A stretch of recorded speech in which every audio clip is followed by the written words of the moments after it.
పచ్చని పొలాలు, ఎత్తైన కొబ్బరి చెట్లు, కళకళలాడుతూ ఉండే ఒక అందమైన గ్రామం కైలాసగిరి. ఆ ఊరి ప్రజలు చాలా వరకు వ్యవసాయం మీద ఆధారపడి జీవించేవారు. వారికి ప్రకృతి అంటే ఎంతో ప్రేమ, గౌరవం. ఆ ఊరి మధ్యలో ఒక విశాలమైన మర్రి చెట్టుండేది. దాని చల్లని నీడలో కూర్చొని గ్రామ పెద్దలు, ప్రజలు కలిసిమెలిసి మాట్లాడుకునేవారు, సమస్యలు పరిష్కరించుకునేవారు. ఆ చెట్టుకు కొంచెం దూరంలో ఒక పురాతనమైన గుడి ఉండేది. ఆ గుడిలో శివుని వాహనమైన మహానంది విగ్రహం ఉండేది. ఆ నంది విగ్రహానికి ఆ ఊరి ప్రజలు తమ ప్రాణం కన్నా ఎక్కువగా భక్తి శ్రద్ధలతో పూజలు చేసేవారు. ఒకరోజు రాజయ్య అనే ఒక కొత్త వ్యక్తి ఆ ఊరికి వస్తాడు. అతడు చాలా తెలివైనవాడు, చదువుకున్నవాడు కూడా. ఒకరోజు మల్లేపల్లి అనే ఊరికి పొలాల వెంబడి నడుచుకుంటూ రాజయ్య ఆ ఊరి అందాల్ని చూస్తూ వెళ్తున్నాడు. అతని మనసులో కొత్త ఆలోచనలు, ఆశలు మొదలవుతున్నాయి. ఆ ఊరిని చూశాక రాజయ్య తనలో తాను ఇలా అనుకున్నాడు. ఈ ఊరు చాలా ప్రశాంతంగా ఉంది. ఇదే ఊరిలో ఒక చిన్న అద్దె ఇల్లు తీసుకుంటే బావుంటుంది అని అనుకుంటాడు. కొంత దూరం నడిచిన తర్వాత ఒక చిన్న టీ కొట్టు కనిపించింది. అక్కడ కొంతమంది గ్రామస్తులు కూర్చొని టీ తాగుతూ కబుర్లు చెప్పుకుంటున్నారు. రాజయ్య కూడా అక్కడికి వెళ్లి వాళ్లతో కలిశాడు. నమస్కారం, నేను ఈ ఊరికి కొత్తగా వచ్చాను. నా పేరు రాజయ్య. అప్పుడు గ్రామస్తుడు ఇలా అన్నాడు. నమస్కారం బాబు, రండి కూర్చోండి. మీరేనా కొత్తగా వచ్చింది? చూడ్డానికి బాగా చదువుకున్న వ్యక్తిలా ఉన్నారే అని ఒక గ్రామస్తుడు అడిగాడు. అవును, నేను ఈ ఊర్లో ఒక చిన్న ఇల్లు అద్దెకు తీసుకుని ఉండాలని అనుకుంటున్నాను. ఓహో, చాలా మంచి ఆలోచన తీసుకున్నారు. మా ఊరు మీకు నచ్చుతుందని అనుకుంటున్నాను. నాకు ఈ ఊరు చాలా బాగా నచ్చింది. ఇక్కడ ఉన్నవారు కూడా చాలా బాగా నచ్చారు. మీ అందరితో కూడా తొందరగానే పరిచయం కూడా బాగా కుదిరింది అని రాజయ్య నవ్వుతూ చెప్పాడు. నువ్వు చెప్పేది కూడా నిజమే. మా ఊరిలో అందరూ కలిసిమెలిసి ఉంటారు. మీకు ఏ సాయం కావాలన్నా మమ్మల్ని అడగొచ్చు. చాలా ధన్యవాదాలండి. మీ అందరి ప్రేమ, ఆదరణ నాకు చాలా సంతోషాన్ని కలిగిస్తున్నాయి. రాజయ్య కృతజ్ఞతగా అన్నాడు. రాజయ్యకి ఊరి ప్రజలతో తొందరగానే స్నేహం కుదిరింది. అతను అందరితో చాలా మర్యాదగా, ప్రేమగా మాట్లాడేవాడు. అలా వాళ్ళందరూ కాసేపు కబుర్లు చెప్పుకున్నారు. ఒకరోజు రాజయ్య ఊర్లో తిరుగుతూ ఉండగా ఒక గ్రామస్తుడు రాజయ్య దగ్గరికి వస్తాడు.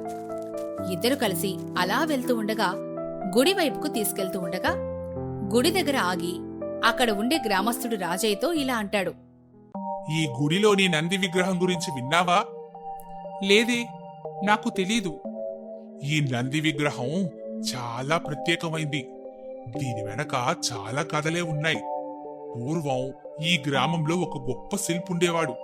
అతను ఈ నంది విగ్రహాన్ని చెక్కాడు. అతను దీన్ని చెక్కుతున్నప్పుడు దేవుడు కల్లో కనిపించి ఈ విగ్రహం చాలా శక్తివంతమైందని, దీనికి పూజలు చేస్తే కోరిన కోరికలు తీరుతాయని చెప్పాడు. ఆ శిల్పి భక్తితో ఈ విగ్రహాన్ని పూర్తి చేశాడు. అవునా, చాలా ఆసక్తికరంగా ఉంది. మరి ఇంకేం కథలున్నాయి? ఇంకా చాలా కథలే ఉన్నాయి. ఈ నంది విగ్రహం గ్రామాన్ని రక్షిస్తుందని, కష్టాల్లో ఉన్న వారిని ఆదుకుంటుందని ప్రజలు నమ్ముతారు. కొన్ని సంవత్సరాల క్రితం గ్రామంలో కరువు వచ్చినప్పుడు ప్రజలు ఈ నంది విగ్రహాన్ని పూజించారు. వెంటనే వర్షాలు కురిసి పంటలు పండాయి. అప్పటి నుండి ఈ విగ్రహంపై ప్రజలకు మరింత నమ్మకం పెరిగింది. నిజంగా అద్భుతం. ఈ విగ్రహం చాలా శక్తివంతమైనదిగా కనిపిస్తోంది. అవునవును, అందుకే ఈ గ్రామంలోని ప్రజలు ఈ విగ్రహాన్ని ఎంతో భక్తితో పూజిస్తారు. ప్రతి సంవత్సరం ఇక్కడ పెద్ద ఉత్సవమే జరుగుతుంది.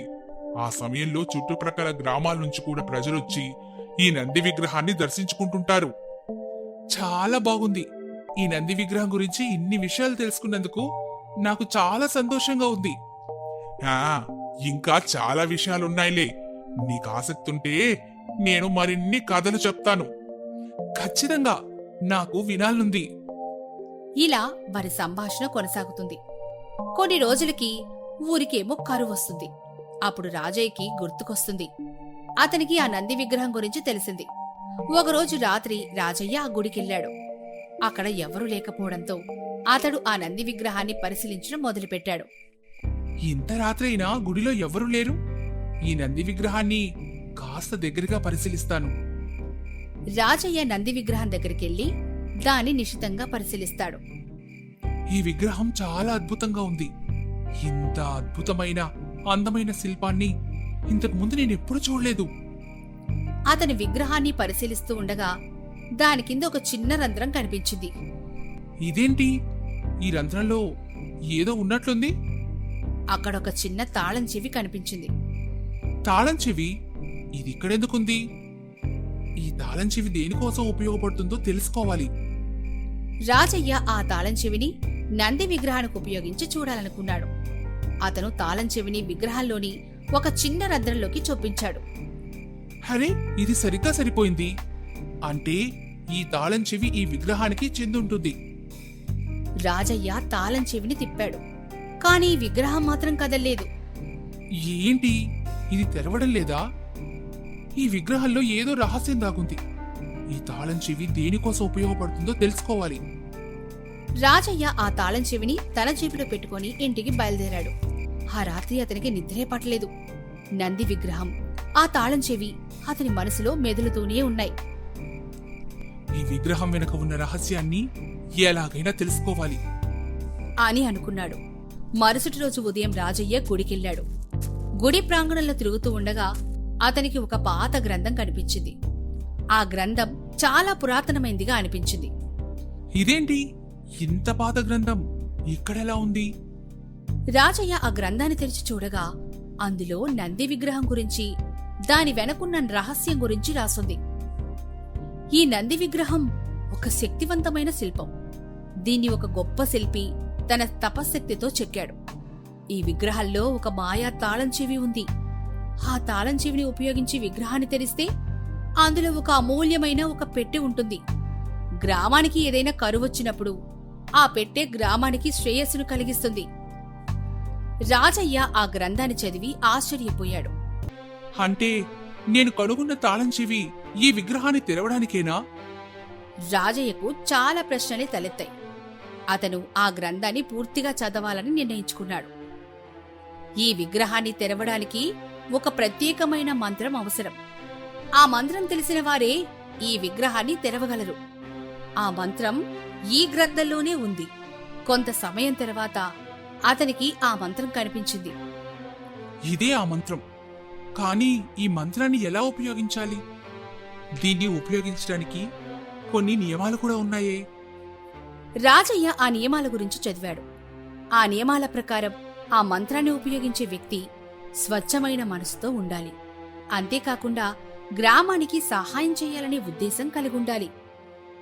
నాకు ఈ గ్రామానికి సహాయం చేయాలనుంది. నేను ఈ విగ్రహాన్ని తెరిచి ఆ రత్నాన్ని గ్రామానికివ్వాలి. రాజయ్య ఆ మంత్రాన్ని నేర్చుకుని రాత్రి గుడికెళ్ళాడు.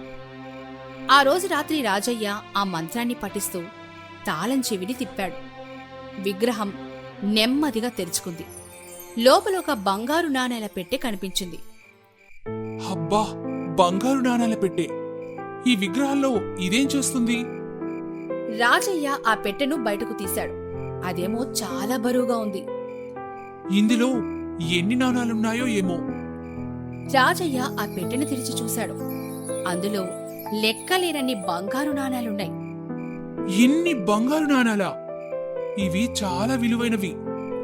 రాజయ్య ఆ నాణాల్ని చూస్తూ ఆశ్చర్యపోయాడు. ఈ నాణాలు ఈ గ్రామానికి ఎంతో ఉపయోగపడతాయి.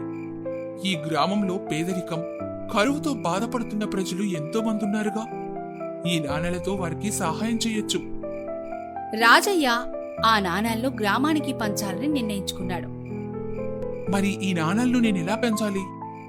ఊరి పెద్దలకు చెప్తే వాళ్ళు సరైన నిర్ణయం తీసుకుంటారు.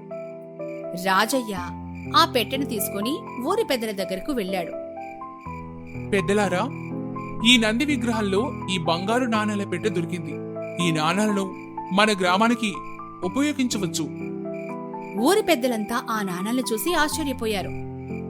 రాజయ్య, నువ్వు చాలా గొప్ప పని చేశావు. ఈ నాణాలు మన గ్రామానికి ఎంతో ఉపయోగపడతాయి. మనం ఈ నాణాల్ని అందరికీ సమానంగా పంచుదాం. ఆ నాణాలతో గ్రామంలో పేదరికం, కరువు తొలగిపోయింది. రాజయ్య, నువ్వు మాకు దేవుడిలా సహాయం చేశావు. నీకెప్పటికీ రుణపడి ఉంటావు. రాజయ్య ఆ గ్రామంలో అందరికీ ఆదర్శంగా నిలిచాడు. అతని మంచి మనసు, సహాయం చేసే గుణం అందరినీ ఆకట్టుకున్నాయి. ఆ రాజయ్య చేసిన మంచి పనికి ఊరి ప్రజలు అతనికి కృతజ్ఞతలు తెలిపారు. అప్పట్నుంచి రాజయ్య ఆ ఊరిలోనే ఉండిపోయాడు. అతను ఊరి ప్రజలతో కలిసి వ్యవసాయం చేస్తూ సంతోషంగా జీవించాడు.